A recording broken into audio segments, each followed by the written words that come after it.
Sorry. That's okay. So I yeah, got you know blood the on my drill. throat here. Even though it's These on almonds. the countdown screen, everyone can hear what we're saying while I'm doing final setup. Right. Huh. So what's Gygax doing now? Let me know what he's up to while I'm fixing stuff here. It's very rare, but he usually. But because he made multiple attempts to play with me and I didn't play with him, he's gone off somewhere to sulk and sleep. Oh, whoa, okay. He's not here right now. So he's actually he's not bothering you at the moment. Okay. No, not at the moment.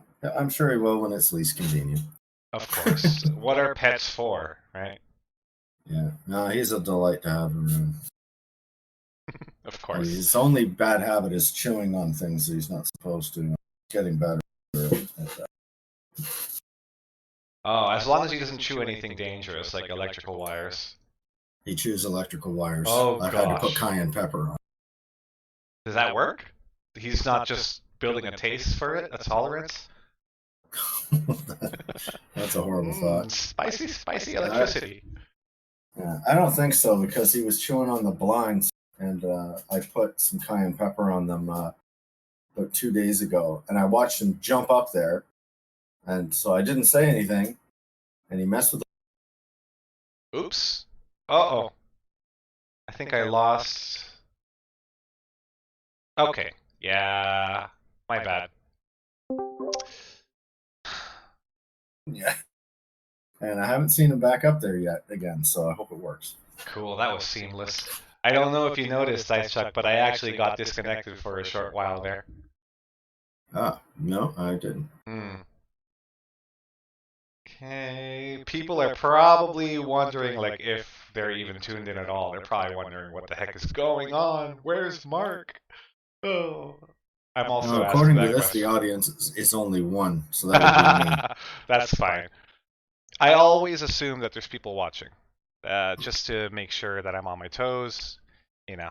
Well, plus you have it recorded, right? So some people may pick it up later. That's true. Yeah, that's a very good point. And actually, a lot of our viewers now, lately, because work is picking up, do request to watch the recorded versions now on Facebook. I've done that where you've had some, and I haven't been able to come in. I've gone in and watched some of the old, recorded ones. That's good to know. Thank you. Oh, thank you for making the content. Well, it's something that Mark and I really enjoy doing anyway. So even if we didn't have any viewers, we would be making this stuff. It's just what we like. Yeah, it's like with me with writing or making board games or doing artwork and things like that. It's just whether I got paid or not. It's you do artwork too. Oh, that's new. I was an art teacher for years. Oh yeah, you mentioned that before. Oh. Yeah, I used to own an art supply store, and I would be sitting there drawing, and someone would come in and go, "Oh man," I said, "Well, you can." Like, well, no, I can't draw. I said, "Can you write your name?" I said, "Yeah." Well, you draw your name. Like, well, that's different. I'm like, no, you think it's different. It's not different. And I would just start with stick figures and teach them just to draw stick figures, and then just move on from there. And it was pretty cool. I've had students. I had one guy screaming at me from across the parking lot. Hadn't seen the guy probably in 5 years. Wow. Comes running up to me all out of breath. He takes out his phone, opens up this racing car app, a game, and he's like, "I did all of the artwork for this video game." He said, "I make video games." Oh, fantastic! That's great. There's an exhibition. There's an exhibition we have here a few towns over every year, and they have this giant building, and it's filled with various sections. And there's a big section, and it's filled with all these paintings, and they judge them. So it's people from all over the province will come and have their paintings judged, and they're on public display. And I hadn't been to this event since I was like a kid, and my sister and her family invited me to go. So we're going to go to this. We were kids. He goes, "I know now your nephew the age we were when we used to go, so let's go." Anyway, I walked in, and my jaw drops, and my sister goes, "Oh, are any of these like former students of yours?" And there had to be, oh my gosh, there must have been, I don't know, maybe 70 or 80 paintings in this room. And I point and I go, that one, those two, that one, and those two are not former students of mine. It was like all of the rest of them are. And I'm like, oh, look, Jeremy learned to vary his line thickness finally. Like, I could see the progress, right? So that was really cool that got to see all these former students' artwork that they were still at it. That's awesome, man. Do you still keep in touch with a lot of them? No, a lot of them moved away. I'm in the military. A lot of times they get posted and they just disappear forever, Right. But some of them are local, and I'll run into them once in a while, see them in town or what have you. But I haven't done.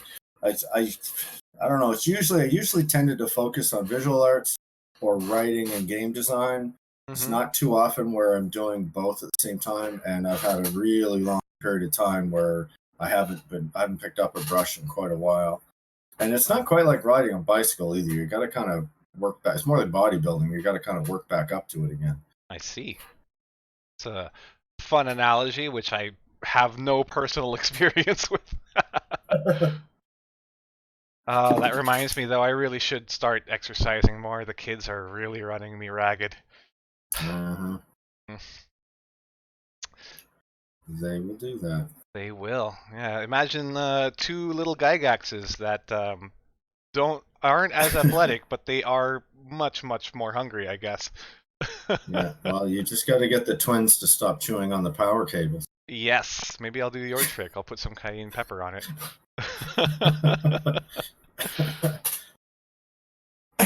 Let me do a quick chat test. Is this gonna work? Dicecast show, testing the chat. Yeah, it looks like it went through, I think.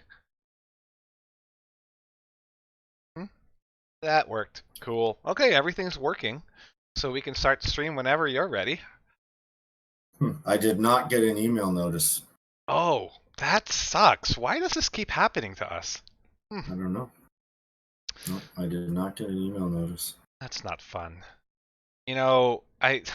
I'm beyond the point of, like, I just kind of want to give up on trying to fix the notification stuff out. Well, I'm going to turn the notification off and then on again. That always seemed to work in the past. And it seems to only be affecting some people. Like, I know that Eric, Lichcast in the chat, he always gets a notification, and he hasn't fiddled with it at all. So, I don't understand. Twitch has a lot of problems, honestly. Not just with the notification stuff. There's monetization issues. The ads. Oh god, the ads. I hate making people sit through our ads, and we don't even have control over it. Like, I would gladly. I don't remember where the notification buttons are. So you would have to go to your own dashboard, your own settings page, because there's one button on our Twitch stream, which you can see by dashboard. You're looking at settings page. The top of the page on our Twitch stream, the bell icon. You can click that to turn notifications on and off. It's right next to the heart icon for following. But like, aside from that, there's also your own personal notifications that you have to enable or disable in the settings page, which you get to by clicking on your profile icon at the top right of the page and then clicking on settings. You'll have to finagle it there. Hello, Santagoy. Welcome to the chat. This is Dice Chuck. I'm chatting with Dice Chuck. It'd be hilarious if I just went silent now. No, really, he is here. No, really, yeah. You gotta believe me. I'm not crazy. Snuffle up, I guess. Hello. Hi, Tagoy. Yeah, this is Dice Chuck on the chat, on Discord with me. He's going to be my sounding board, my wingman for this stream because Mark is not here. You know we all miss Mark. Yeah, we all miss Mark. That Dice Chuck is truly here. You can believe it. I am truly here. He's a real person. He's not a figment of our imagination.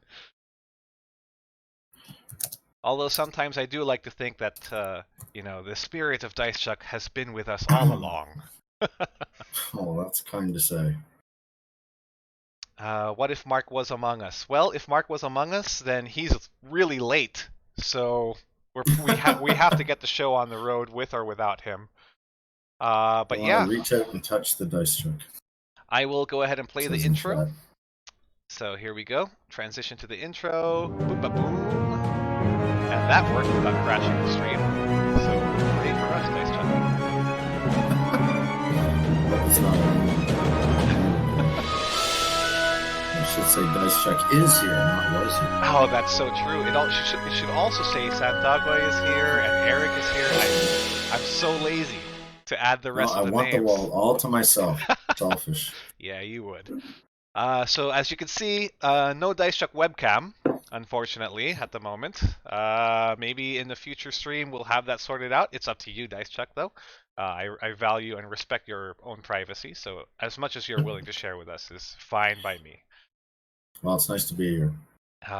Thank you so much for being my wingman, by the way. And what is wrong with the stream? How come there's a big blank space right in the middle of it? Thank you so much, Chrome. Things break all the time. If there's one thing constant about this show is its inevitability to fail. Computers are spoiled little children. That they are. What do we do about that, Dice Chuck?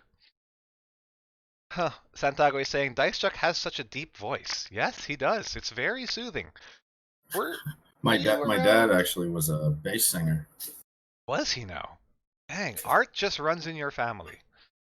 Oh, you're considered a freak if you can't sing and play a musical instrument in my family. Really? My sister's a professional musician. My parents used to go on stage doing music and that. I'm kind of the oddball. That's not something I've pursued with any kind of vigor. Obviously, you didn't have to pursue it much because you can just naturally teach it. Or so it seems. There we go. I've got my Chrome back. There we go. Yeah, it's not in the right place though. And of course, I have to resize it. So many problems. That's okay though, because I've got you guys. And honestly, if it wasn't for you guys, the show, even if it was working perfectly, would not be as fun. So thanks for spending your time with me. It's just going to be me and Dice Chuck today. Again, Mark he has a new work schedule. So congratulations to Mark for finding a schedule that works out for him, but also darn you, Mark, for leaving me in the dust. That's right. Okay. It's okay.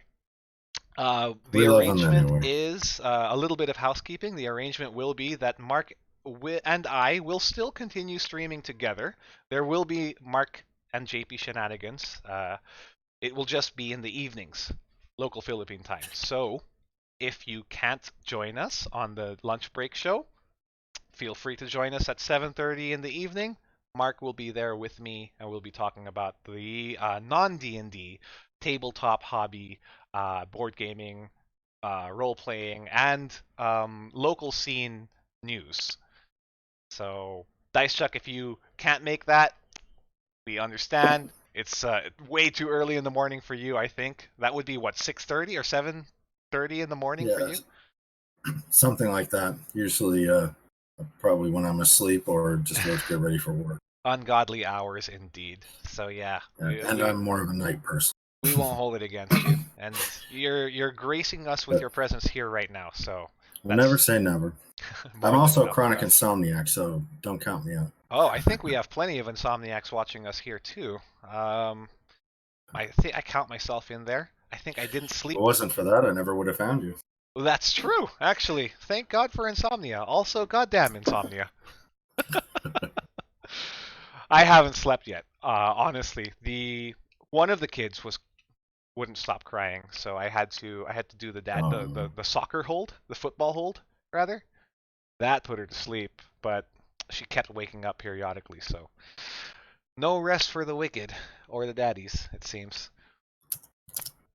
Lichcast is in the chat. What's up, Eric? I wake up almost in time for this. You can count your lucky stars then that I'm going to keep doing the lunchtime shows for you and Dice Chuck and Santagoy, I think 3 of our most regular audience members. If I look at the analytics right now, actually, let's take a look at the Stream Elements analytics. I'm gonna give you guys a little peek behind the curtain here.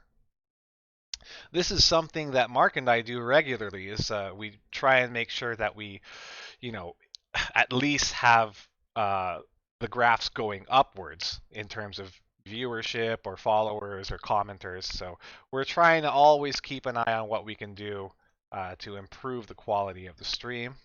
And obviously, what I'm doing, aside from stalling, is making you guys feel like there's a little bit of involvement in your parts, to help us feel like we're hitting those targets, those personal targets. So where's the analytics here? Well, this bit here is something that Mark and I look at a lot, the followers. But there is a chat graph too. And Santagoy, I think you are on top of the chat graph, followed by Lichcast, followed by Dice Chuck. So the 3 of you are our most common chatters, not counting me and Mark, of course. I think you can see it here somewhere. Leaderboard. This is for all time. Let's do all time. Dicecast Show, Mark Lobster, and me. And then Dice Chuck at number 4. This is for viewership, though, not chatting. There, Santagoy at number 8. And Lichcast at number 13. Those are all respectable positions because half of these are bots. Like Slow Cool is a bot, Positivity Bot is a bot, Skinny Seahorse is a bot, Apricot Droop Fruit is a bot, and Banana is a bot for sure. So yeah, you guys, the 3 of you, as long as you guys are in the chat, me and Mark, we feel like we're putting on a good show all the time. So yeah, clap yourselves on the back there, guys. And now let's get on to the actual news and not waste Dice Chuck's time anymore. You're always my time. So have you had the chance to read through the articles a little bit? Or I know they're a little long. No, not really. Okay. I've got them here. Well, this is going to be a really chill stream today because we don't really have a structure for my solo stream yet. I'm still trying to figure things out. So what do you guys say? Should I read it out to you, or we'll just go right into our thoughts? Like, screw what the article actually says. This is what we're judging it by the headline alone, because I have issues with this headline. I think Dice Chuck, you do too. Yeah, I made the comment earlier. Yeah. Dungeons and Dragons, always cool. It's just that people are discovering that fact. Absolutely. Okay, so Santagoy would prefer if we just do thoughts and quotes. I think that's fair. So from my basic skimming of this article earlier, a lot of it is self-congratulatory, kind of circle jerky, almost masturbatory writing about how cool D&D is and how popular media like Stranger Things and Game of Thrones helped boost it into popularity. But I mean, Dice Chuck, you and I both know that D&D has always been cool. Just took them 45 years to realize it. And also, this part of the headline, no more nerds, really. I still feel like a nerd, even though I like D&D. I'm proud about it. So I don't know what it's trying to say. Same way. Yeah. I refer to myself as a big nerd all the time. I do like to know why in in media, they portray D&D in sitcoms like The Big Bang Theory or on Community or what have you. They never actually do it. That's almost true. Like it's written by someone who's never played it, who's asked what it's like, and then there's an approximation of it. The Big Bang Theory, basically all they did was stick a single D20 in the center of the table, and every time somebody wanted to do something, they rolled it, and if they got basically a 14 or higher, whatever they stated happened. And it's kind of gives some people a bit of a misconception of what it's actually like. That's true, but I think at the same time it's a failure of the medium as a whole and not just its representation of D&D, because it's a sitcom, right? You can't go too deep into it without losing some of the comedic value of the show forever for whatever worth that is to you. Well, Stranger Things didn't portray it accurately That is either, true. but they did a better job. That is true. Stranger Things does have the luxury of having two Oh, incredibly tons. super geeky showrunners behind it,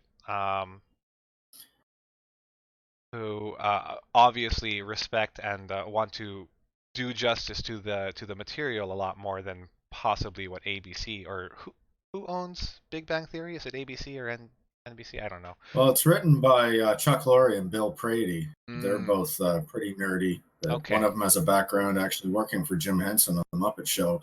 The other one has launched a lot of various sitcoms. So then the blame could be passed on to the studio because I mean there must be a reason why the the deeper geekiness of Big Bang Theory isn't a key aspect of the show. It's like Well, it's interesting that sorry.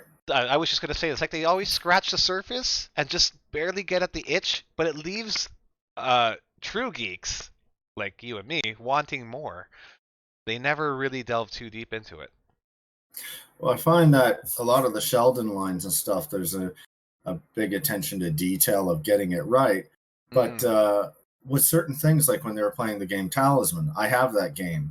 And when he rolls the dice and goes, ooh, 2 6s, and he's all excited. And I'm like, he's not playing Monopoly. He's playing Talisman. There's nothing about rolling 2 6s that would excite anybody in that game. And you don't roll 2 6s when you move. You roll 1 6. Well, of Oh course, man. 99.99% of the people watching the show wouldn't know that. But True. I guess their attitude is they're just trying to oversimplify it for to make it more palatable to everyone else. But when your fan base is filled with a lot of nerds like me, you don't have to dumb it down. I think they have to dumb down D&D and stuff like that. They don't have to. Like, people will catch on. I I mean, think there's lots of non-players watching Matthew Mercer, right? Oh, of course. And I think that's the key difference between shows like The Big Bang Theory and Stranger Things is like The Big Bang Theory is it's supposed to appeal to the least common denominator Mm, because it's cable TV. So if it right. doesn't capture your attention in the first 30 seconds, you're probably going to switch the channel. Whereas Stranger Things is a lot more long form. It's a Netflix production, so they've already got the money to Did you produce. Sorry, go ahead. Anyway, I was just going to say they already got the money to produce the entire series, and they know how many episodes every season has. right? And everyone who watches it has already paid the subscription to Netflix, so it's money in the pocket. Uh, Did you see the Community episode of D&D? I Because did. that one irked me a bit in that they missed one of the entire big points. Is that in that they made it sound like the Chevy Chase character who plays the DM Mm. is antagonistic, like that he's trying to kill the heroes. Like, that's how he wins, is to kill everybody, and they win by surviving, which of course is the basically the antithesis of what a role playing game is all about. So they kind of missed the boat on that one, big time. At the same time, Still though, very that is a very common trope with with surface level D&D understanding is that everyone is against the D&D the DM, and the DM is against the players. Uh, it's a lot of people. I don't know why. I don't know how it started, but that's how a lot of tabletop role people. playing games and cooperative games are kind of so foreign to Right. people's experience of chucking dice. It's I guess it's going to be a while before they understand. Like that's how when I was in high school, that's how my D&D group played. Essentially, it was us against the DM, and the DM tried his or her darndest to cause a TPK.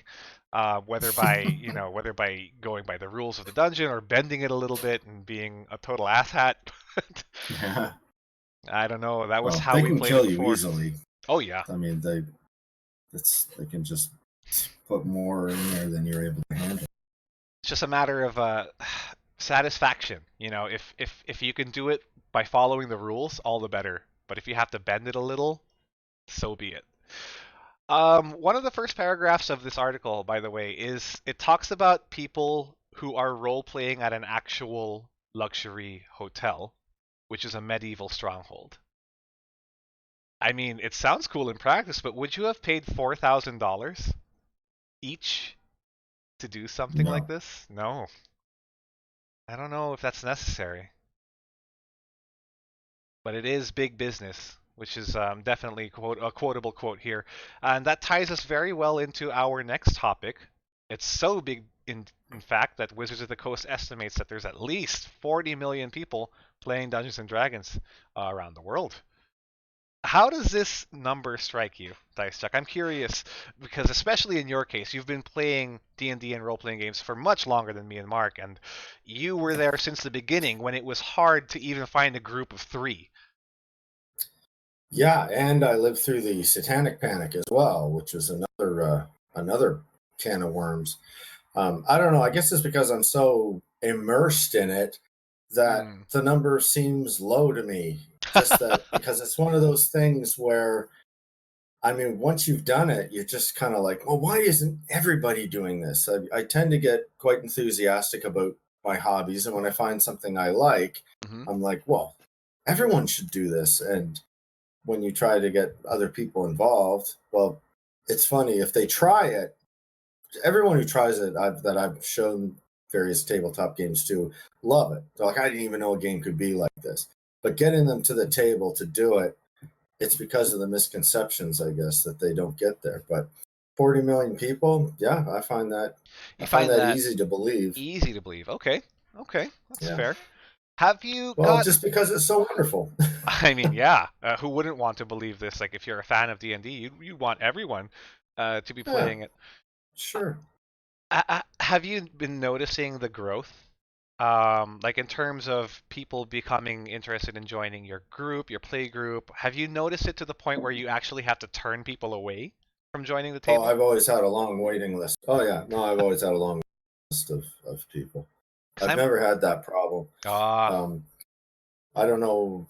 I guess it's just there's always a friend of a friend, and I'm in a military town. There's people coming and going all the time. So, hmm but yeah, I've always had a waiting list, usually of about a dozen people. So if someone moves away or whatever, there's I can pick up the phone and have someone else there right away. I realize right. that is not the norm. I'm also in 3 weekly face-to-face gaming groups, and I have an open invitation for 2 more Oh, to dude, you are the lucky. neighboring. I'm really spoiled. And on top of that, the players that I've had long term, just spoiled with just absolutely fantastic players. I don't have any kind of arguing or anything going on the table. Everyone's there to have fun and support each other. And we use the rule of fun. Like if it's something's not fun, we change it. If Mm. something's not fun enough, we'll change it. Uh, so that's basically it. I really I feel so many people online where they talk they can't find a game or this game blew apart because I don't know a boyfriend and girlfriend playing there halfway through the campaign they split up and now they have no cleric or it's just there's nightmare after nightmare. So I've always felt blessed with the wonderful players that I've had. That's I think you're not giving yourself enough credit though. I mean, it's not just you shouldn't say that you're being spoiled right away. Um, I do run a tight table. yeah. I've had times where like someone from out of town who was a friend of ours, so I knew, and his way of playing is it's a comedy. Every game he plays, he just wants lots of laughter at the table. Not hmm opposed to that. But I wrote a horror story for a Star Wars adventure where they were going into a Sith temple and I'm trying to set the tone. And it was like he was being Bart Simpson like the whole time. And so I told him, like, I said, hey, John, take it down a notch here. Trying to set a mood. And we are playing. And then he's like, deciding he wants to go up to one of the guards and like sneak up behind him and pull his pants down. And it's kind of like, it's not a Jedi thing to do. Like, it's like, if you want to play Tune, I got it right on the shelf, Tune. And then, so we laughed about it. But then when he did it a third time, I said, if you if you keep disrupting the game, I'm gonna have to do something about it. And then he did it again, and I said, okay, lose 50 karma points. And he's Oh kind of like, wow. what? I said, you're on your character sheet, 50 karma points, just scratch them off. And he looks to the other players, and they're looking at him, and they all say in unison, he warned you. Like, no support there. And he was like, oh, and he scratched them off. And then that was the end of it. He had a fantastic time for the rest of the game, played future games. He just didn't understand that for this particular session in this game, this was the mood we were going for, and he was kind of railing against it. And so, problem solved. Now, I had the support of my players there too. I wasn't just trying to, rule with an iron fist. I knew this is what the other players at the table wanted as well, which was very important. Right, and that kind of back and forth and adjusting to each individual's play style and the preference of the group as a whole is a lot of work as a DM. So I don't think that you should say that you're spoiled. You put the work into it, and it shows that you're reaping the benefits because people obviously want to keep playing with you, and you have a backlog of players to join your table. Oh, that's right. Like Eric's been playing for 20 years. I mean, so he wouldn't do that for 20 years if he wasn't interested. Absolutely. Oh man, but 40 million to me still seems like such a big number. But Santagoy does have a good point. He says that even though it's 40 million, the hobby is still pretty niche. I mean, yeah, sure, compared to like video gamers, there's what, billions of video gamers. Yeah. It's already an accepted fact of life now is that if you're a millennial, you've probably played a video game, if not a console or computer, on your phone. There's so many casual gamers now. It's not even a useful descriptor of a person. Like, oh, so what? I'm a gamer. And that's fine. If half of 1% of all the people in China played a role-playing game, how many people is that? It's an insane number of people. It's an insane number, yeah. Probably more than 40 million. What is half of 1% of, what are they now, 2 billion? 1 billion. 1.5 billion. Are they really up to 2 billion? That's let's do a quick Google. Let's see. China's population is growing and Japan's is shrinking. Right. It's kind of sad. 1.38. So let's call it 1.39 billion as of 2017. Okay. This 1.42 as of 2019. That's a lot of billions. So half of 1% of 1.3 billion is 0.05 times 1.42. Sorry, 1420000. Oh, this has become the math show. Excuse me. Bless you. Is it still cold there? No, this is million. 1, 2, 3. There you go. That's billion. Is 71 million. Yeah. Half of 1% of Chinese population is still almost twice the number of global, right? Yeah, crazy. So there's still a lot of room to grow for Wizards of the Coast to grow the D&D brand.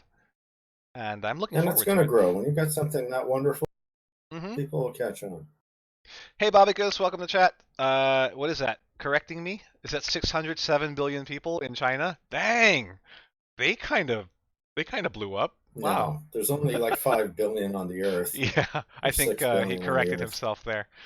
Yeah, he did. Welcome to the chat, Bobicus. Glad you can join us. Yeah, in the world, yeah. Oh.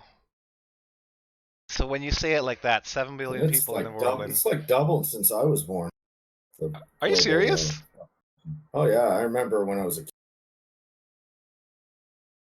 We can actually dox you now. We can. I think we have all the information we need to find out your exact location. Oh my goodness. Lichcast says, I estimate our local community for D&D alone to be around 300 to 500. Like on events when not everyone shows up, you still have 100 plus people, and that's just Metro Manila. You're in a much better position than I am to make those kinds of estimates, Eric, because you do run and throw these kinds of events every few months. So if you're gonna say 300 to 500, I'm gonna take your word for it. And yes, I agree, Tagoy. Let's make it 1,000. By end of year, do you think we can make it 1,000 people attending your events, Eric? I mean, no pressure. Dice Chuck, would you know like what is the annual turnout of attendees at events like D&D Con or Dice Con or PAX? Like how many people go to PAX every year? Specifically for the tabletop crowd. Like I'm not sure. hmm. I can take a look here and see if Google may tell me. Eric clarifies D&D events are Adventures Anonymous and others more than us. We're like the 7:30 p.m. show of Dicecast. The origins. Okay. Okay. PAX said 9,000 attendees in 2005, 19,000 in 2006. Wow. Like Oh, it, that ballooned. yeah. See how it's like exponentially going up. But Gen Con went through the same thing. Like it started with just like 100 people and it just kept going. Right. But Gen Con's the biggest one, right? The biggest D&D related convention. It's the well, that official. one's named after like Geneva, which is the Yeah. birthplace of D&D, right? And they've actually had to move it to the state capital because they didn't have enough room. But anyway, now 2017 they had 80,000 for PAX 80,000? Oh, in okay. PAX East and 70,000 in 2011 for PAX Prime. So we're PAX talking. mixes hobbies though, so it's not all That's tabletop, right. right? Oh, for sure. No, not at all. What about for Gen Con? Do you know the most recent conventions turnout for Gen Con? That's probably something we can wiki. Gen Con 60,819 in 2016. 60,000. Oh my goodness. That is a lot Yeah. of fans. You guys are all taking a lot of peeks behind the curtain here. I'm misclicking my tabs like crazy. Don't judge me. Yeah, we don't have a lot of topics today. That's because it's kind of a slow news day when it comes to D&D. So again, for people who just joined, the Mark and JP show is still gonna happen at 7:30, or 6 hours from now. But for the Just JP show, Just JP, Will and Grace fans will understand the reference. But for the Just JP show, which we don't have a name for yet, it's going to be mostly D&D and maybe some video game related stuff because those are my wheelhouses. And for the 7:30 show with Mark, we're going to be talking about all the other systems and then hyper focusing on the local Philippine scene. So, because it's kind of a better time slot for a lot of locals, right? Like you guys are hardcore fans of Dicecast show, so like as I can't believe I can say that, and it actually is true. Like we have hardcore fans. Just Yes, we last do. year, we didn't know anyone of you guys. Like that still blows my mind. Anyway, I lost my train of thought. Uh, Our local con, by the way, for comparison, mhm. attendance of 8,000. At what's your local con called? HalCon. A HalCon, right? Halifax. Yeah. Yeah. That's quite respectable too. 8,000, like that's just a city, right? One city. Oh, well, people probably come in from your surrounding and neighboring cities to go to this convention too. Nova Scotia only has one city. Mm. Basically, well, Halifax, Dartmouth area. Oh God, Imagination Studio. Can confirm, pretty hardcore. Man, I can't tell if you're being serious or not sometimes. Excuse me. Imagination Studio is always the one telling us that we look super handsome. Oh, I'm glad that we can tickle your pickle, buddy. Keen eye. This is where I come to for my D&D news. Aww, that actually means so much to me. Hello, my sister, everyone. You want to be on stream with the doggy? This is my sister. Hello, JP's sister. She's come home from teaching impressionable young students how to not be dickholes. Young students. All right. Bye. Bye. You just stopped in to say hi? Yes. Okay. No, you were streaming. Oh no, I'm streaming. I have to stream because well, they demand it. No, because I like streaming. So. Okay. Look, Alright. there's a lovely creature on the screen, Yeah. and she's holding a dog. See you, Rai. Oh, that Dice Chuck did. So yeah, that was my sister. She teaches also. Very nice. Fourth grade and I think below. she missed my joke, I think. Yeah, no, I they said can't there's a hear it. lovely creature on the screen and she's holding a dog. I'll let her know. They can't hear it because I got the cans over my ears. I Imagination see. Studio, change of scenery today. Not quite. Today is I'm streaming from my parents' home today. Because today is the last day of Trisha's maternity leave. My wife, she goes back to work, Ah. so we have to figure out the logistics, like how are the babies going to be fed? Uh, how are we going to make sure that we can How much get time them? do you get off? Here in the Philippines, they just passed a law. New mothers can expect to get, I think it's 105 days, 105 working days. So that's 3 months, about 3 months of maternity leave paid. So that's quite nice. Wow. The fathers, I only got like a week off. But since my work is flexi time, I can offset my hours to any time of the day that I need to. I can still stream, which is why I feel really lucky because I get to do this, which is what I love, while also being able to pull in an income. Not a lot of streamers can do that. It's either they have to really work hard to make sure that they can stream at the off hours that they come back from work on, or they actually have to not stream the hours that they want to, um, or they have to go They, full time streaming and hope to God that they can supplement their income that way. We don't have to you're do going that to at hate me when I Dicecast. tell you this. Oh, why? What's up? I'm not gonna hate you, Dicecheck. That's Maternity impossible. leave in Canada is you get 55% of Fuck! your income for a year. Oh my god. I do Yeah, hate you now. Damn it. yeah, you get a year off. And if you're in the military, 10 months. If your wife Hmm. has a baby, you get 10 months. And after you do the taxes and everything, you actually make more money than if you. Wow. Oh, can we just move to Canada? Could you adopt us, me and Trish, and the babies? Oh, okay. Catching up in chat. Rachel corrects us. Thank you, Rachel. It's 120 days leave, not just 105. Yes, parents' house, because lucky stars, my parents' house is right across the street from Trish's office. So this is probably going to be the arrangement that we do while Trish gets, used to working again.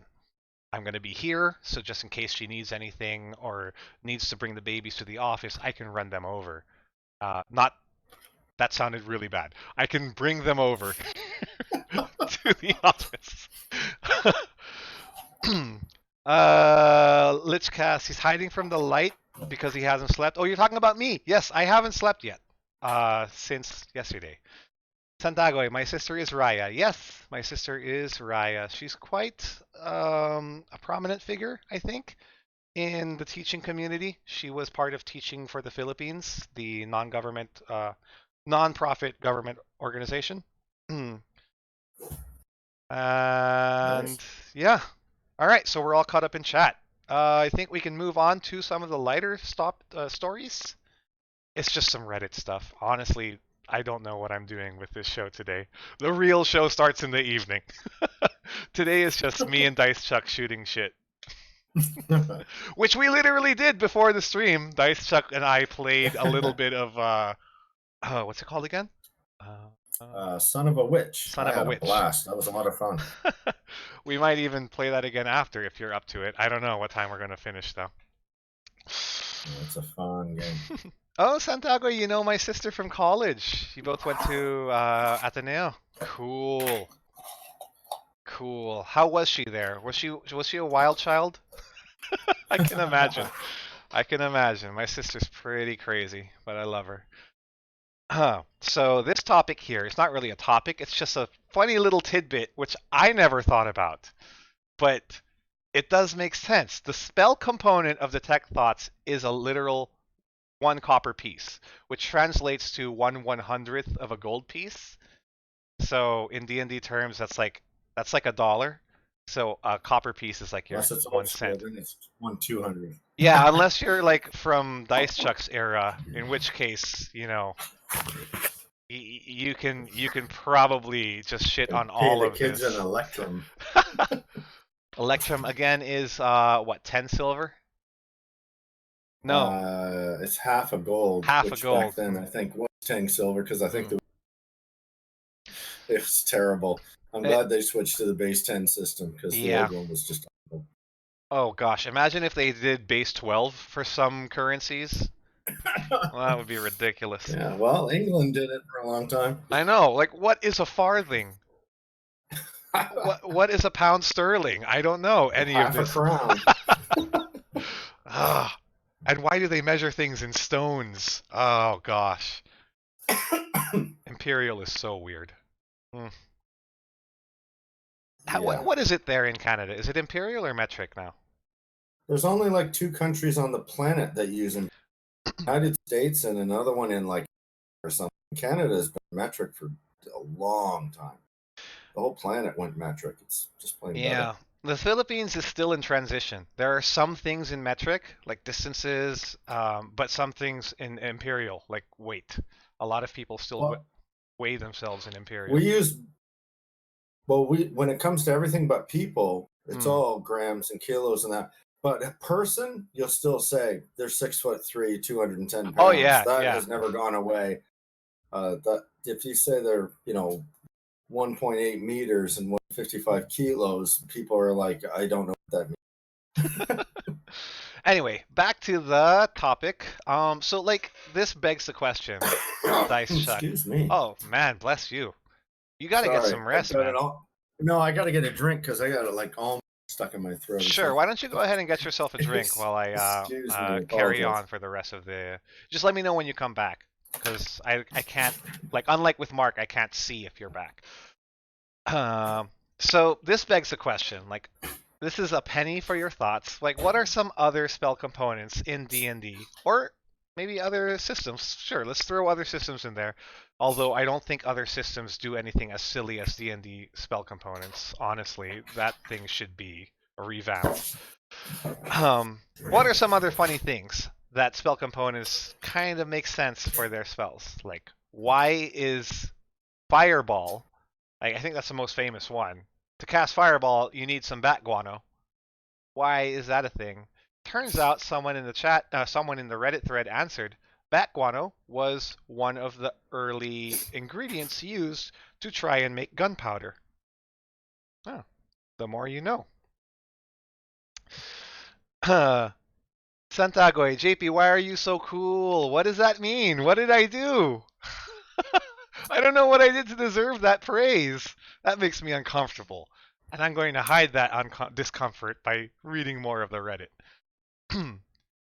This guy says almost all of the material components for spells are jokes.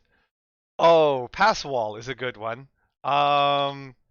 So before I open it up in D&D Beyond, maybe want someone in chat, or maybe you, Dice Chuck, know what the material component for for pass wall is. Material component for pass wall.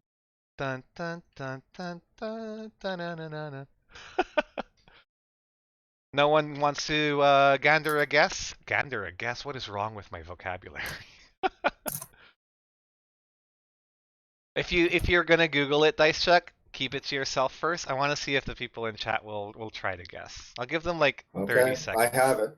You have it, and like when you think about it, when you really think about it, it's kind of funny. Like whoever decided to make that the spell component was clearly having a lot of fun. Yeah, no doubt. Damn it, Eric! You just spit out the answer. Fuck. Fine. Here's the spell component. Yeah. Sesame seeds. It's not on my screen, was it? It was not on my screen yet. Gygax, don't. Come on now. Oh my fuck! It was on my screen. Jesus. So much fail. Okay, let's try another one.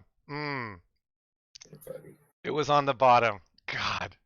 All right, that was a freebie. That was a gimme. You guys can mulligan that. What's another one? Stop. Gygax is back. He's trying to chew on my headphones here. Gygax's Dice Chuck's cut, and he was chewing on electrical wires earlier. So Dice Chuck told me one of the tricks that he did, which is pretty funny. Yeah. I don't know if it's gonna work. And I'm not going to put him on these while. Not on your headphone ones anyway. You're gonna get ants. That's how you get ants. Seriously. You want to get ants? That's how you get ants. All right, he just yanked the right one out of my ear. No, this is not a game. This is asking you to stop, dude. Here's a good one. Gust of wind requires a legume seed, which legumes are beans, and beans a magical fruit. The more you eat, the more you cast gust of wind. Gunpowder, right? Pass wall requires open sesame. Alarm is a tiny bell and a bit of silver string. At that point, so for though, gust of wind, the cashew would work. oh yeah, that would. Although, Cashews are a legume. do cashews make you fart though? Like, I don't get gassy eating cashews. Me neither. Not as much as kidney beans. At this point, though, Apples. like for alarm being a tiny bell and a silver string, can't you just not cast it as a spell and just have a tiny bell with a bit of silver string and tie it to a rope or something? Most illusion spells use fleece as a component, as in pulling fleece over the eyes. The wool over the their wool. eyes, yeah. Ah, these are very clever. I love it. Animal messenger and animal friendship is literally just an offering of food.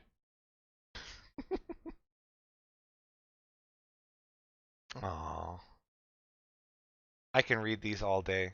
Like all of these little tiny trivia, useless things to actually apply in your D&D sessions, but it's just nice to know.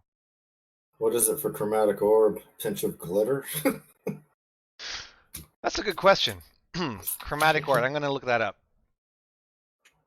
That's not a spell that I cast a use lot. that spell quite a lot in Baldur's Gate. It's so unfair. Chromatic orb. Or no, I'm thinking prismatic spray. Prismatic spray is badass. You got to carry your chromatic orb. You have to carry around a disco ball. A diamond worth at least 50 gold points. So yeah, basically a little diamond disco ball. Oh, I don't have to use components in ball.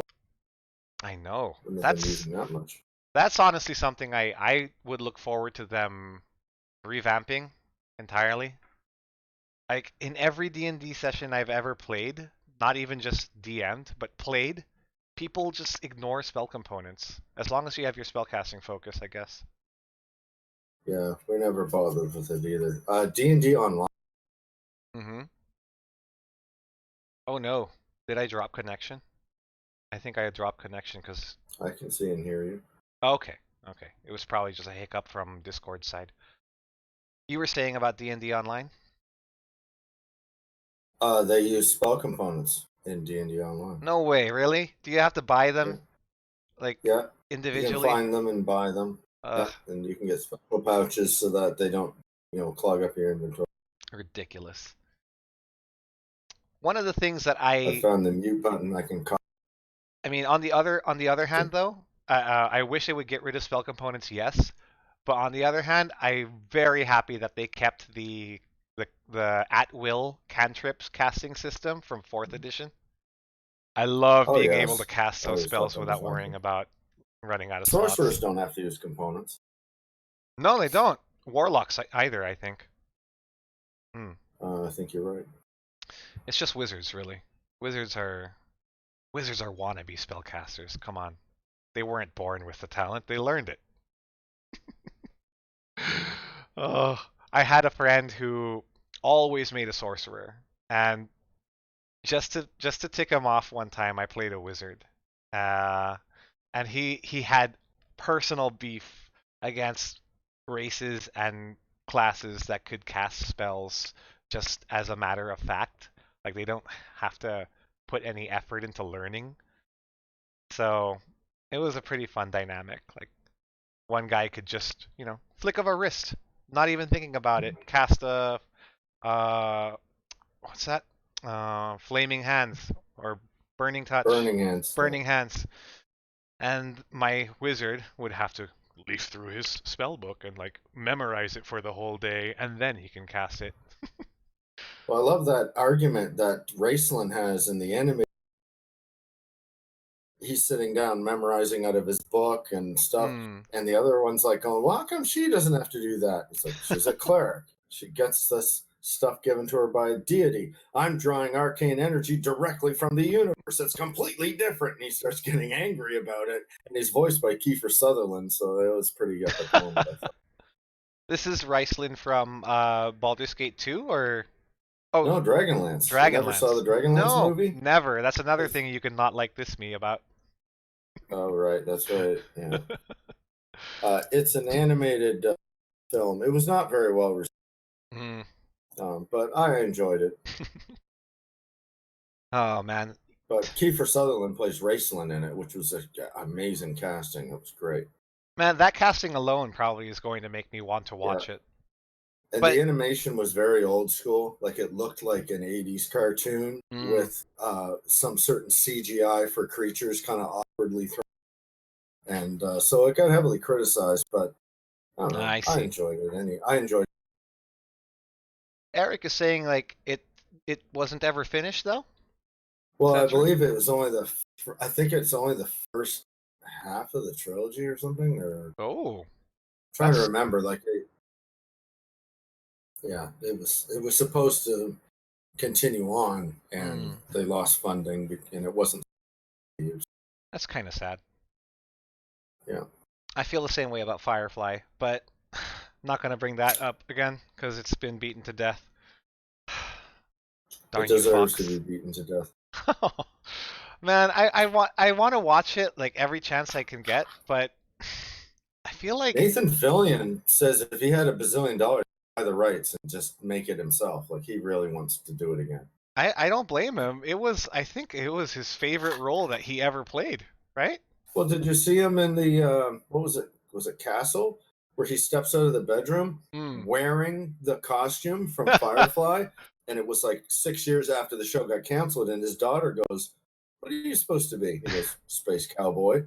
She goes, "Didn't you wear that like 6 years ago?" And he goes, "Well, I like it because it was Halloween." So Nathan Fillion is such a dreamboat. I love him. He's wonderful, wonderful, and Canadian. Of course. You know, at this point, every time I feel like there's a great actor or someone who we genuinely like as a person, not just as the characters they play on screen, they're just Canadian. Yeah. You can just say that they're Canadian. By the way, half the cast of Stranger Things, Canadian. Thank you. Yeah, I didn't need to know that, but now I do. Yeah, half those kids are Canadian. Canadian content is important, says Eric. I agree. Yes. Except for Justin Bieber. Guys, I don't know what happened there. We're gonna export him. Yeah. Keanu Reeves is also Canadian. Yes. I think that was brought up before. He's very Canadian. So sad what happened to him, though, no? His personal life is so tragic. Very much so. Very much so. There was a meme before, I don't know if you were aware of it, of sad Keanu. And for a while I just thought that, you know, it was just one picture of him on a bench being sad. But you have to click on the link I just put in the chat. What's this one? Let's see what it opens up. Put it up on the screen. Sure, I'll put it up on stream. Is this Nathan Fillion trying to be Captain Canada? That is Nathan Fillion's Halloween costume, yes. Oh my god. I love the man. We love our boy. Yes, you should.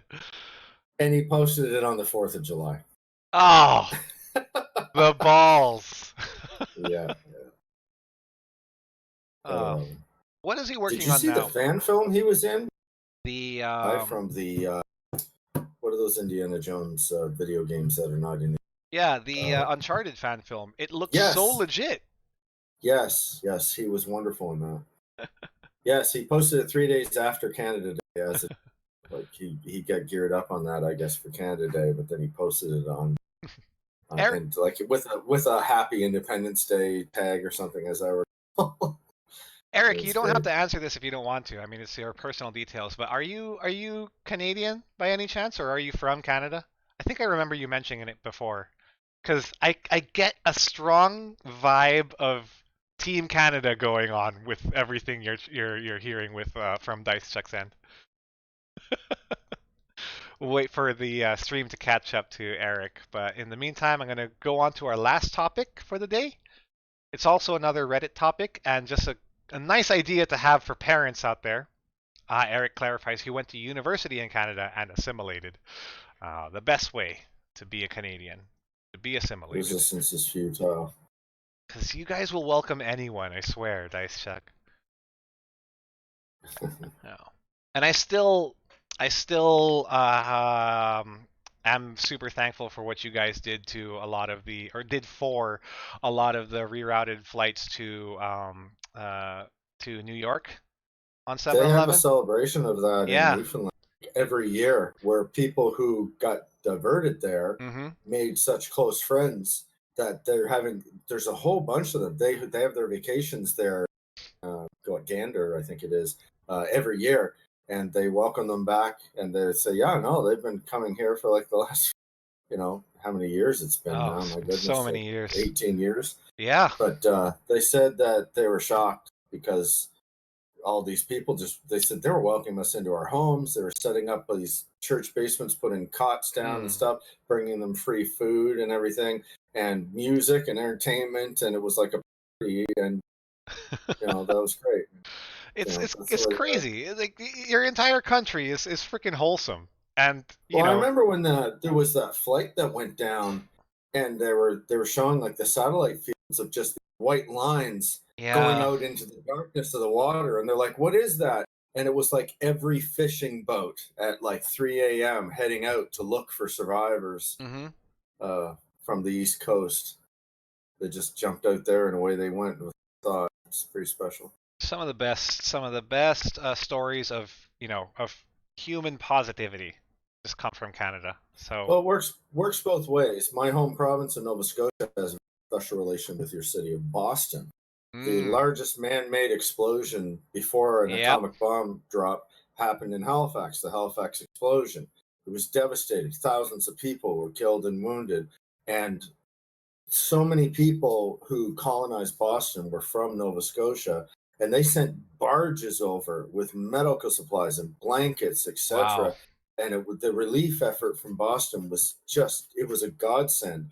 And so every year you'll watch Boston, they've got this giant Christmas tree in the middle of the town.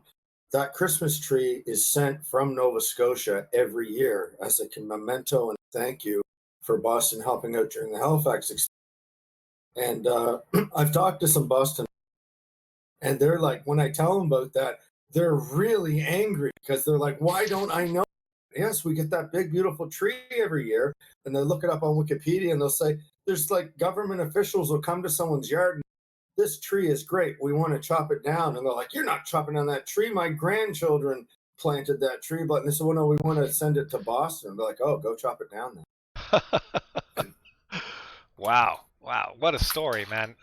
It's really touching how not just Canadians, but people can so easily take other people under their wing or into their homes or when there's time and need. I don't know how we got to there. This is kind of funny. Like, but I'm glad we did. I'm glad we did. Is there any kind of what's the word? Interplay? No. Intercontinental relationship between Canada and the Philippines. I'm curious now. Eric, would you know? Like, maybe not to the point of sending a Christmas tree to Manila every year. That would be kind of crazy. But I know that like we have a lot of outreach with America because they colonized us for a while, and like our modern culture is largely American due to that. There's also a lot of Japan, Philippine. Well, the Canadians helped liberate the Philippines in World War II. Oh, is that true? I did not know that. Well, where Canada was all over the place. Holy crap! We lost We lost a larger percentage of our population in World War II than the did.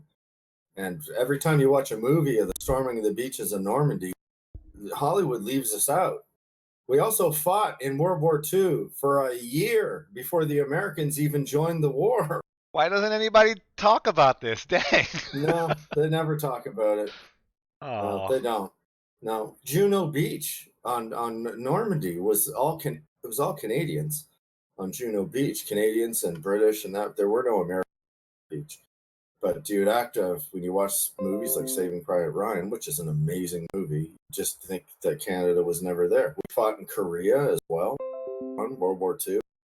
I mean, it's something that's just kind of left. The Red Baron was shot down by a Canadian, but lots of people don't even know that.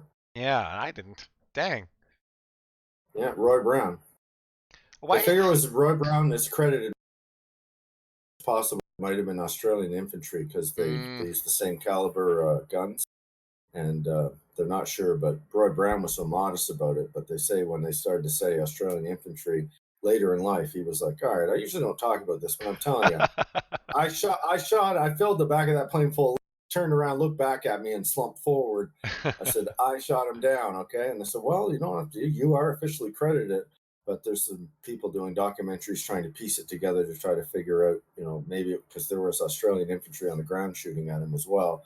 So it is a topic of debate, but he does have the official accreditation for the kill. 1 point for Canada then, I guess.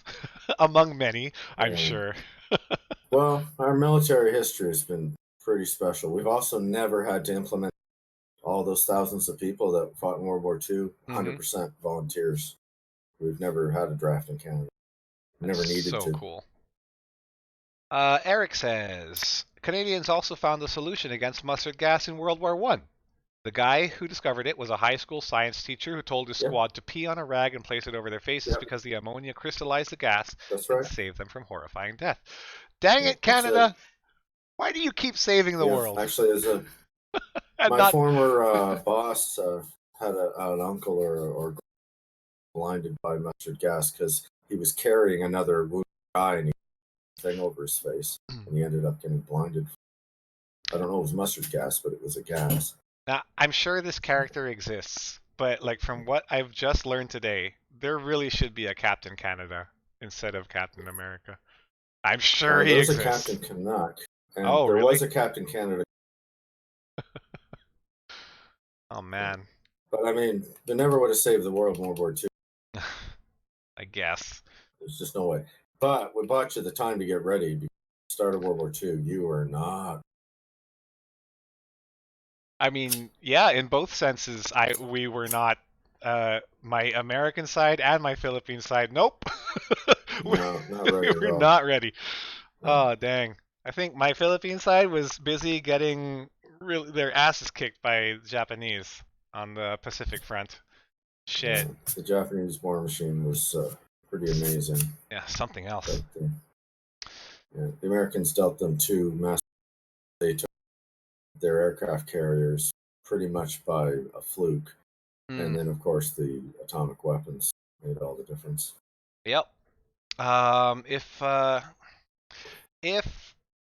forget the specifics of it, but if one of the Japanese carriers had only sent out their reconnaissance planes just a few miles ahead, the Americans wouldn't have been able to get the jump on them for the Battle of Iwo Jima. Was it Iwo Jima that I'm thinking of?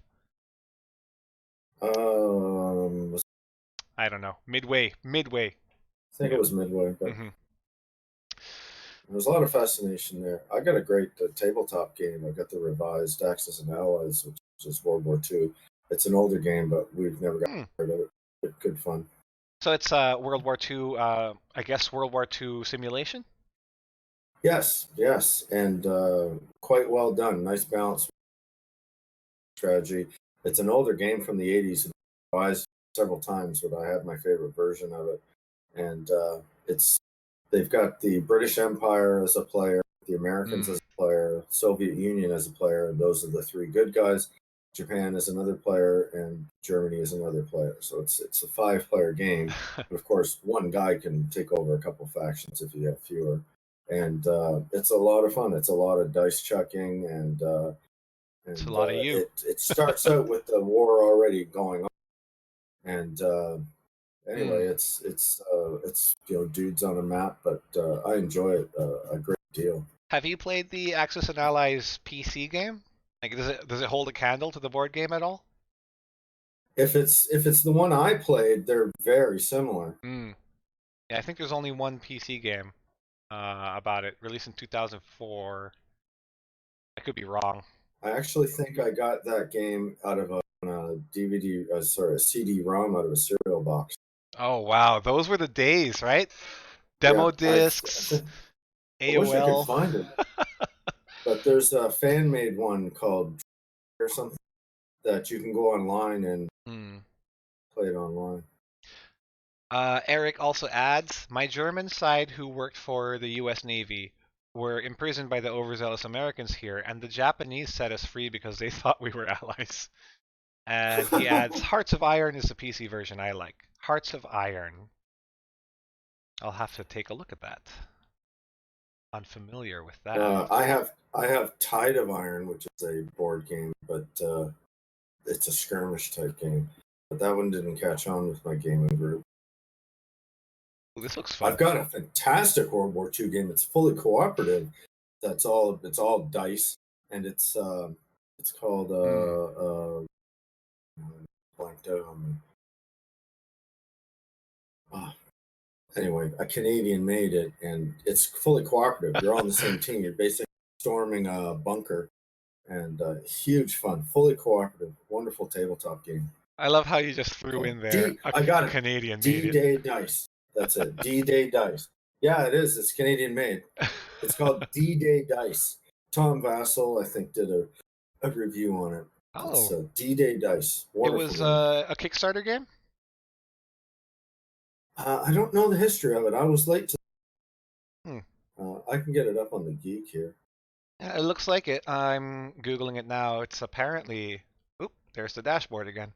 At least the second edition is a Kickstarter project that was fully funded. Cool. Oh, okay. I think the one I have is the...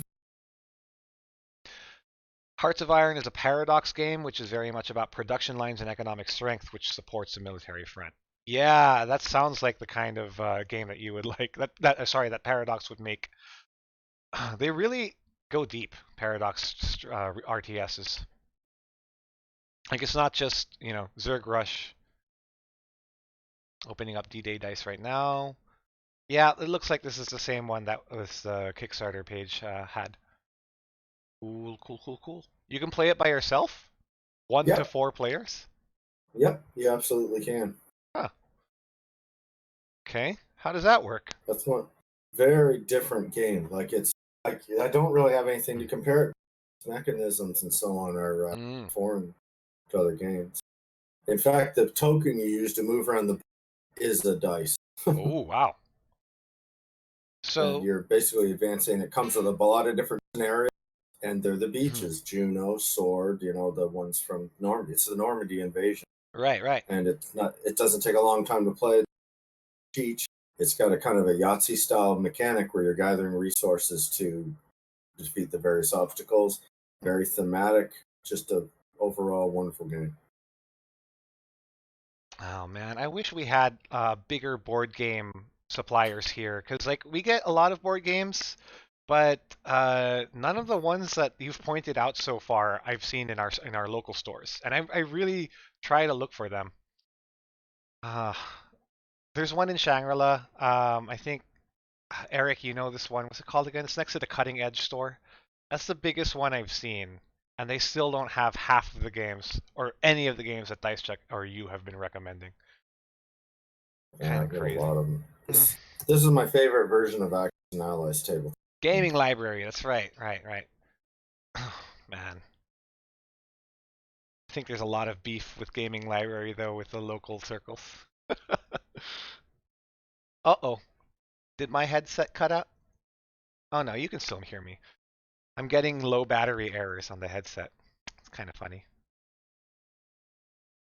Well, I think we can about end the stream. Oh wait, no, we didn't get to talk about the last topic that I showed. I I might do this to my kids, or for my kids. Not to my kids, for my kids.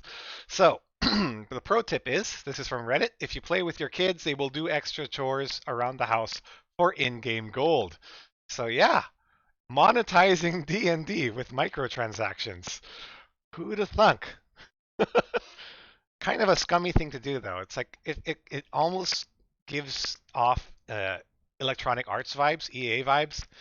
I don't know if I want to do it that much, but if it will get them to, I don't know, fix their bed or set the table or So get all your homework done. I'll give you a rogue a +1 dagger next time we play. Oh my god, that is egregious. +1 dagger right off the bat. Oh man. But yeah, I mean, I can see this being one way to effectively parent. In a way, I've kind of already done that because Oh yeah? at the end of gaming sessions of Marvel, I gave an extra, what was it, an extra 100 karma points, or was it 50 karma points for anyone who provided transportation to another player, and to anyone who brought snacks. So if you brought snacks and gave someone a drive, you got an experience point boost. Also in my Marvel campaign, rewards for role playing and for what I just described go to the player, not the character. And you can spend your player experience points on any of your characters on any of the campaigns. That's kind of ingenious. If the player does a really good job role playing Hawkeye in the Avengers and gets a bunch of points, he could be playing in my face rep Star Wars game and at some point decide to throw a few of those points over to help himself on a die roll with his Jedi, because the role playing points because you get karma points for good role playing. They're given to the player, not the character, and you can use them however they want. That's really cool. How has the reception been from your players regarding that little house rule of yours? Yeah, I just made it up. Oh, very positive. Love it. Just keep it on a separate piece of paper. Okay, cool. Yeah. I fear that there would be some people who are hardcore role players who would kind of frown on that. Like they don't want outside influences being brought to the table. But that's just because I know some very, very strict role players here. It's kind of an extreme case already. It represents maybe 5% of the total amount. Yeah. And then I think that what you just discussed kind of made me realize that, yeah, I do this thing too. Whenever I introduce a new gaming group to D&D, one of my little rituals is I make them a quest journal. Their own little quest journal that they keep. It's theirs. I sign the first page of it. I just say this tome of adventures regales the stories of, and then their character names, and then I hand over the book, and I tell them, if in your next session I see that you've summarized the previous session in whatever form you want, it could be a poem, it could be a first-person accounting, it could be a third-person account, your character, whoever wrote it, will get an EXP boost, essentially. That's my little way of gamifying a little bit of chore. Nobody would do that. Simba Room. This is from Lichcast. Simba Room does something similar on an internal sense. XP goes to the player, so even if your character dies, your XP to make the next one carries over. Oh man, that reminds me. It's been a while since I played Simba Room. Is it out of beta now? Because the last time I played it with Mark was still the beta rules. I think it should be. It's been over a year. Are you familiar with Simba Room, Dice Chuck? No. Simba Room is it's like think of The Witcher. The setting of The Witcher turned into a tabletop RPG. Lichcast says it's super out of beta. It has 7 books now. Okay. I really haven't been keeping up with it, but I liked what little I played of it. Percentile system, but there weren't any excessive tables to memorize. And yes, it's by Mephidius, so they're quite capable of creating their own bespoke systems for these unique settings. I like it. I liked what little I played of it. D20 system. Was it D20? Oh right, it was D20, but you keep the lower roll. It counted in reverse, I think. Or there was some weird shenanigans with the dice that I can't. It's been a year. Forgive me. This was early on in. This is a little bit behind the scenes again. This was early on in Dicecast history when Mark and I were trying to come up with new content. So we played Simbaroom to try and record a podcast about starter adventures that usually come free with a rule book. So we would have played, Mines of Fandelver or the Stranded in Space campaign of Coriolis, or in this case, the starter campaign of Simbaroom. Simbaroom was the first game we played, and we still have the recording of what could potentially, maybe, but not likely be a Dicecast podcast. The new Star Trek game is a 2D20 system. What? How does that even work? 2d20? I'm not sure. I haven't played it. I just know that it's 2D20. That's super interesting. Huh. It's fun to see the different ways that different system makers use dice. It's like there's an infinite way of doing. Star Trek would be a real challenge, I think, for an amateur DM to run, because you have to write stories that are largely have emotional conflict. Yeah. Because with physical conflict, when you have every character carrying a weapon that can destroy anybody with a single shot, Yeah. you've got a real story issues there. Even the Star Trek Online, they cheated. They gave everybody like their own personal force field that so that you can get shot over and over and over. But in real Star Trek, when you watch Star Trek on TV, they set the phaser to disintegrate, and you hit something, it's dead, it's gone, it vanishes. And can you imagine trying to run a game of D&D where everybody had a magic bow, where one shot killed whatever you shot it at? Yeah. I mean, it'd be a real challenge to make an interesting story. It's the same thing within Marvel. If a player wants to use somebody like the Silver Surfer or Thor, bringing conflict into the story is a real challenge, because you've either got to bring in villains that are just obscenely powerful, or you've got to write a story where you've got emotional conflict going on there. You can't just have Star Trek guys wandering around in caves and or just going down and having a problem with brute force, because Starfleet handles brute force, especially on a personal level, really easily with stun lasers and vibration. Be a real challenge. I have to be honest and admit that I'm not much of a Star Trek guy.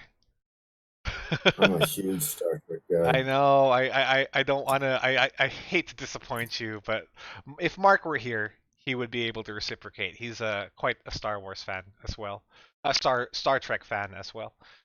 I made a Star Trek trivia contest for the 25th anniversary, and this was before the internet. They were having the celebration of the anniversary, and there was the biggest bookstore around, and they said they were going to have a contest. And I said, like, what kind of contest? And they said, well, probably like a trivia contest. I said, you haven't done it yet. I said, no. I said, would you do me a favor? Could you make it so that only a real Star Trek nerd like me can win this contest? Not just ask somebody, what's the name of the guy with the pointed ears, and throw 10,000 names into a hat. Someone who's only seen the show twice win. Like, why don't you make it more of a scavenger hunt, something that's a little more challenging, that generates some buzz? And they said, we love that. You make it. Wow. And I said, you want me to make it? They said, yeah. And I said, yeah, I'll make it. They said, do it like 5 easy questions and then 5 stupid hard questions. So I did. I made it. And then they're implementing the contest, and I was actually out of town.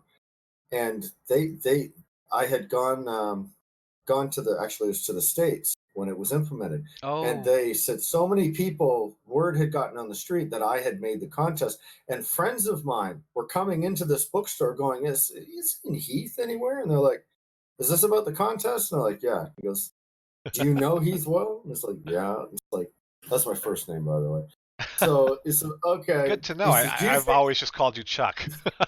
yeah, that's fine. Go with Chuck. So he's do you think he would help you in any way? No, he wouldn't. It's like, okay, fine.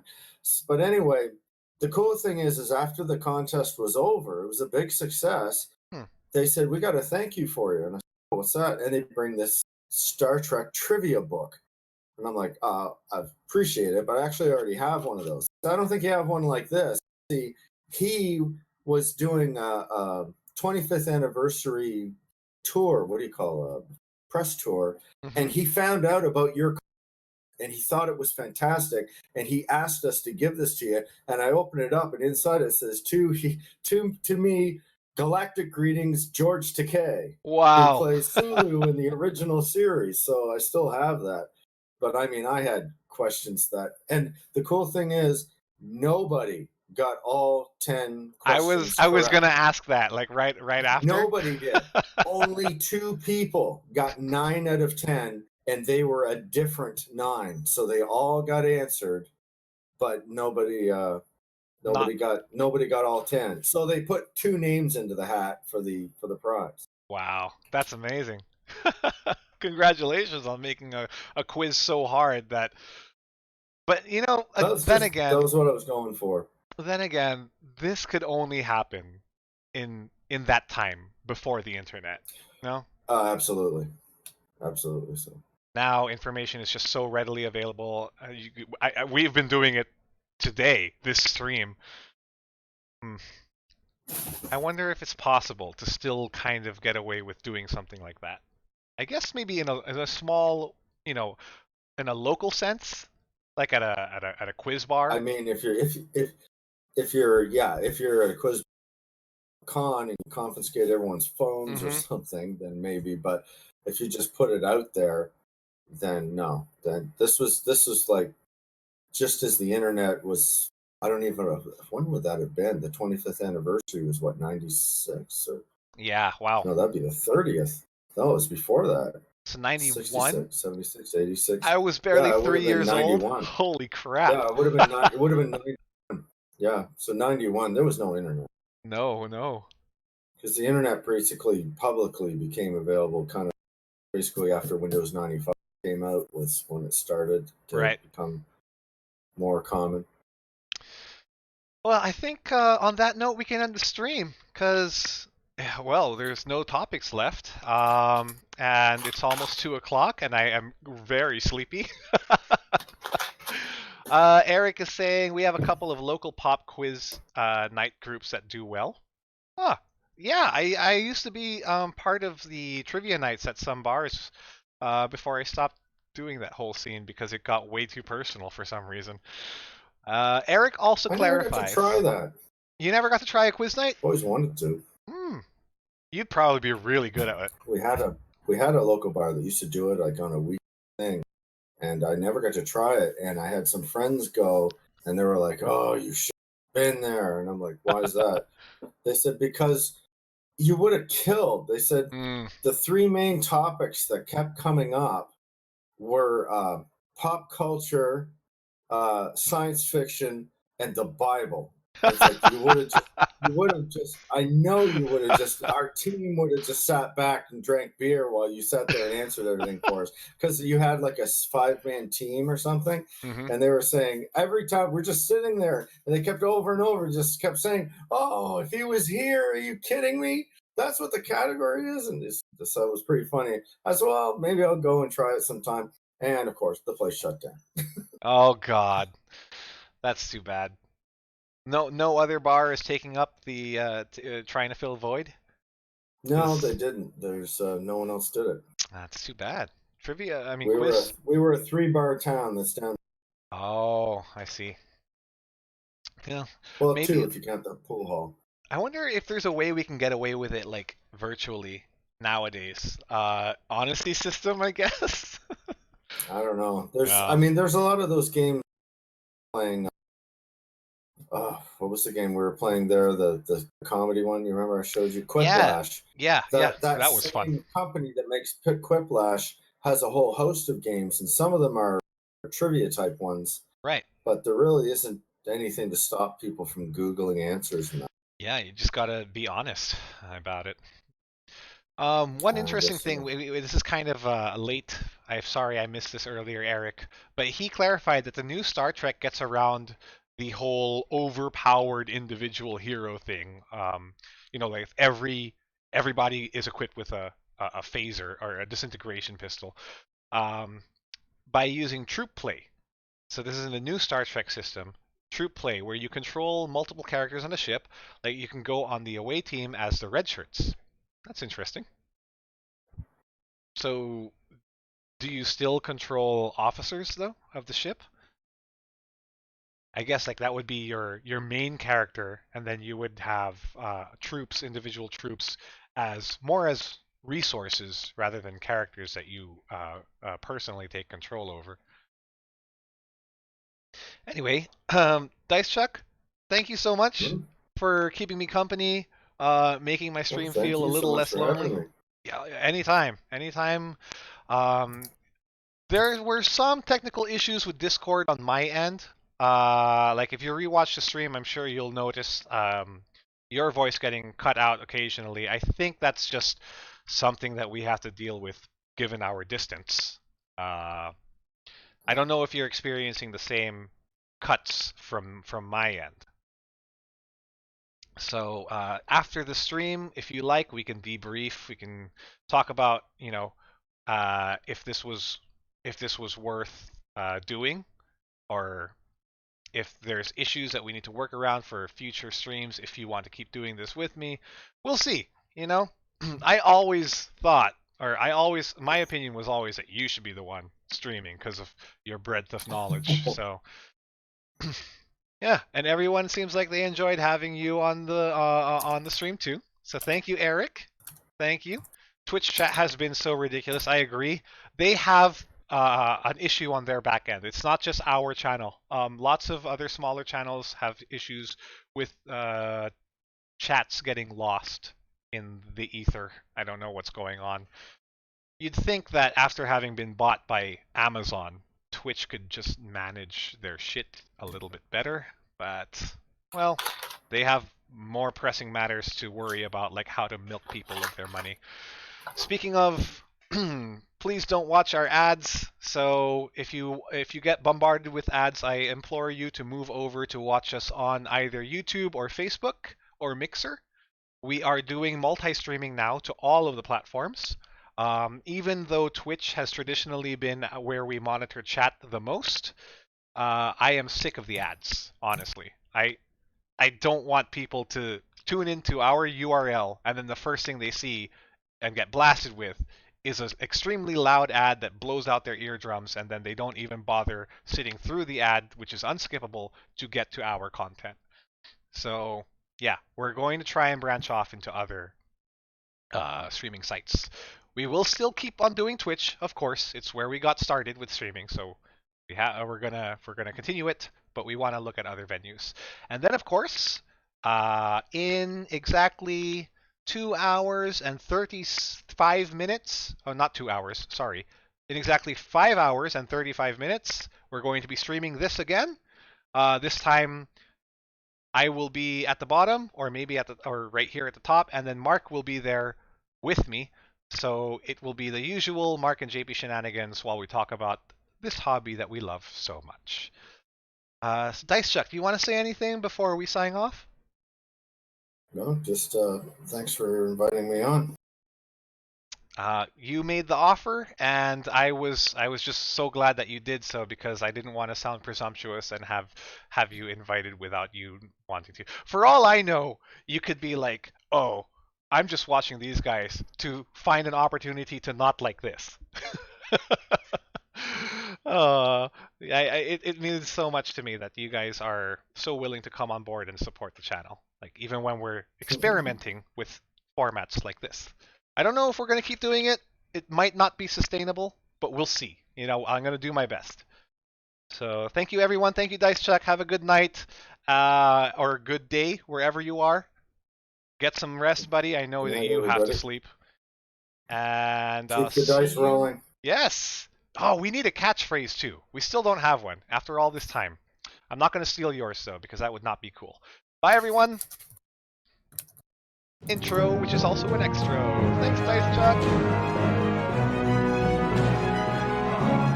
Well, that was a great stream. I liked it. Good.